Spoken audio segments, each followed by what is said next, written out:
Assalamualaikum warahmatullahi wabarakatuh. Selamat datang di Histocast. Iya, Histocast, History Podcast. Gimana nih kabar kalian? Pasti baik kan? Jangan lupa jaga kesehatan ya. Kali ini, tim Histocast bakal membahas tentang salah satu negara yang besar perkembangannya. Ada yang tahu nggak ya? Mau bahas negara apa coba? Aku kasih clue deh. Perhatikan baik-baik ya. Sudah siap? Oke, ini dia clue-nya. Negara ini merupakan titik awal ditemukannya virus COVID-19. Yap, kita akan membahas tentang revolusi Cina. Sebelum menginjak ke materi, kalau kalian ingin mencatat, boleh kok menyiapkan alat tulis terlebih dahulu. Atau mungkin cemilan? Minuman? Boleh, karena bersama Histocast, kita akan mengupas sejarah seringan dan senyaman mungkin. Revolusi Cina pada umumnya dikenal dengan Revolusi 1911. Sebenarnya apa sih revolusi 1911 itu? Revolusi 1911 adalah revolusi yang dilaksanakan pada tanggal 11 Oktober tahun 1911 oleh rakyat Cina dan dipimpin oleh Dr. Sun Yat-sen. Gak cuma itu saja, revolusi ini juga dilatar belakangi oleh beberapa hal lainnya. 1. Masuknya dominasi asing. Jadi nih teman-teman, kala itu wilayah Cina sudah mulai dimasuki oleh bangsa barat. Dengan begitu, paham-paham lainnya seperti nasionalisme dan liberalisme mulai menyebar di dalamnya. Yang kedua, pemberontakan dari dalam. Suasana di Cina sebenarnya sudah keruh dengan terjadinya berbagai pemberontakan dari dalam. Ada pemberontakan Taiping antara dinasti Qing dan dinasti Manchu pada tahun 1850 hingga 1864. Kemudian ada pemberontakan Nian yang dilakukan rakyat kepada dinasti Qing tahun 1853 hingga 1856. Tidak berhenti sampai di situ, pemberontakan dari dalam masih dilanjutkan dengan pemberontakan Panti yang dilakukan oleh kelompok suku Hui dan Muslim Tiongkok melawan dinasti Qing. Pemberontakan ini terjadi pada tahun 1855 hingga 1873. Nah, ini nih yang terakhir. Ada pemberontakan Boxer antara rakyat melawan orang asing pada tahun 1900 hingga 1901. Wah, banyak banget ya permasalahannya. Tapi gak serumit hubungan kamu sama dia sih. Oke, lanjut. Latar belakang yang ketiga adalah Perang Candu. Bukan ding, bukan lagunya Awkarin loh ya. Perang Candu ini dibagi dalam 2 tahapan. Perang Candu yang pertama ditujukan untuk melawan dan melarang Inggris agar tidak menjual opium di negara Cina.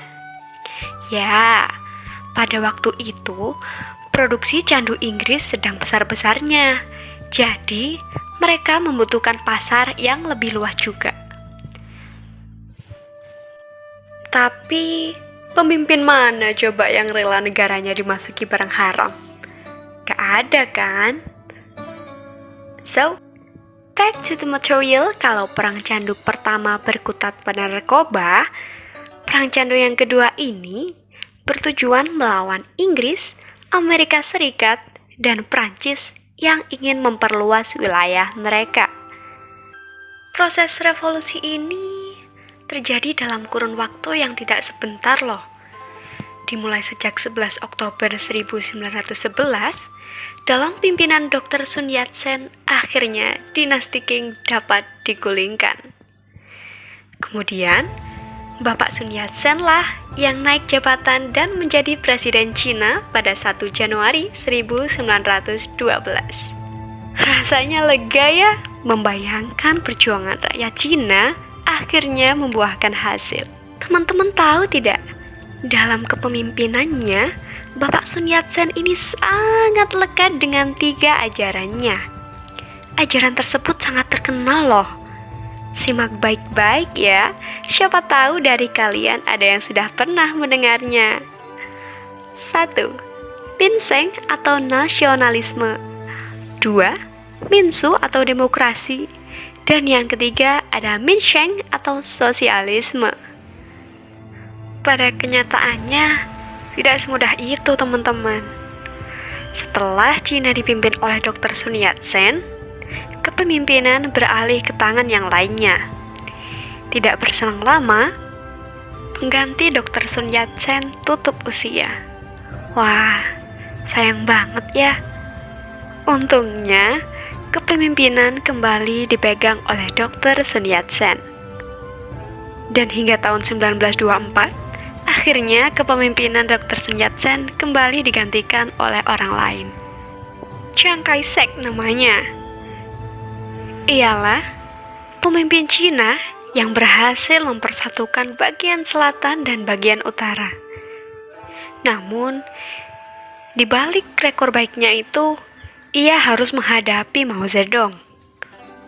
Mao Zedong ialah orang yang berpaham komunisme. Dan sayangnya, Mao Zedong lah yang menang pada kala itu. Dengan berat hati, Chiang Kai-shek lah yang harus melepas jabatannya. Ia harus berbesar hati melepas tahtanya dan mendirikan negara sendiri yang saat ini kita kenal dengan negara Taiwan. Sedangkan Mao Zedong, tentu saja, dengan bangga hati, ia mendirikan Republik Rakyat Tiongkok yang berpaham komunis. Pada akhirnya, paham komunis semakin berkembang pesat di Asia. Ada satu lagi nih teman-teman. Kira-kira, apakah kebahagiaan Mao Zedong bertahan lama? Apakah tahtanya abadi? Apakah gaya kepemimpinannya disukai? Nyatanya tidak. Banyak rakyat yang merasa bahwa Mao Zedong telah gagal dalam memimpin dan tidak menyukai beberapa kebijakannya. Hingga suatu ketika, tercetuslah pemberontakan di Wuchang. Pemberontakan inilah yang pada akhirnya memicu pemberontakan-pemberontakan lain dalam skala nasional. Hingga pada akhirnya kekuasaan Mao Zedong pun runtuh dibuatnya. Jadi gimana nih teman-teman? Perjuangan rakyat Cina penuh lika-liku ya? Tapi seru kan pembahasannya? Semoga dengan adanya Histocast ini, kalian gak bosan-bosan belajar sejarah ya. Dan makin semangat membuka pikiran seluas-luasnya. So, sampai jumpa di Histocast selanjutnya. Salam sejarah. Wassalamualaikum warahmatullahi wabarakatuh.